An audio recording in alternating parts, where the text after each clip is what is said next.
Well, here we are. It is the last screening news update of 2020. Over the past year, you have seen pretty much every room in my house. You've met my dogs. We've had lots of fun. And we're going to wrap up with three interesting stories, two of which have to do with the world of sports. We start with the NBA and the Players Association coming to an agreement to turn a blind eye to players' marijuana use during the coming season, which starts next week.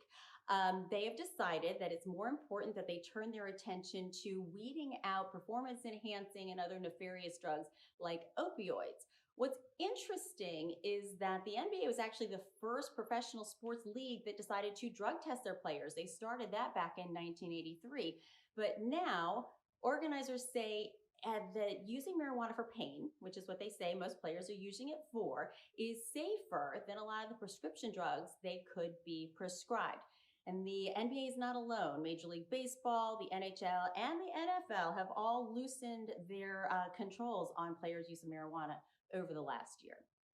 Now, Michael Phelps, the most decorated Olympian in history, says he does not believe he has ever competed in a completely clean race.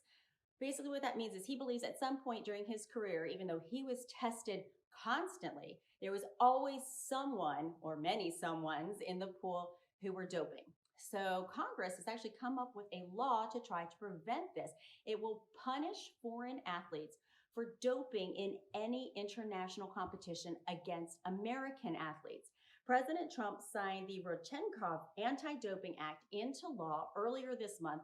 It's named for the doctor who shined the light on the Russians doping their athletes. And what it means is if anyone is caught doping athletes in international competition, they could face up to $1 million in fines and 10 years in jail.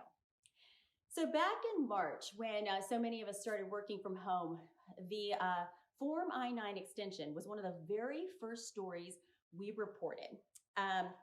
We're going to wrap the year up with that in a nice little bow because this is kind of spread across the entire COVID experience. Basically, when the brick and mortar businesses started shutting down, employers needed a way to comply with Section 2 of the Form I-9, which requires them to see citizenship or visa documents in person. So DHS decided for the time being that they could do it virtually. They could see them over video conference or fax or email temporarily. Started with 30 days, then another 30 days got tacked on, then another 60 and so on and so on. And here we are at the end of December, and DHS says at least through the end of 2020 that will stand. Could probably continue into 2021, and we'll keep you posted on that. But it is important to remember this only applies to businesses that are operating virtually. If you're hiring in person, you need to do it the old-fashioned way. And that's going to do it for us for 2020. We can't wait to see you back here next year. Have a safe and happy holiday. Bye, everyone.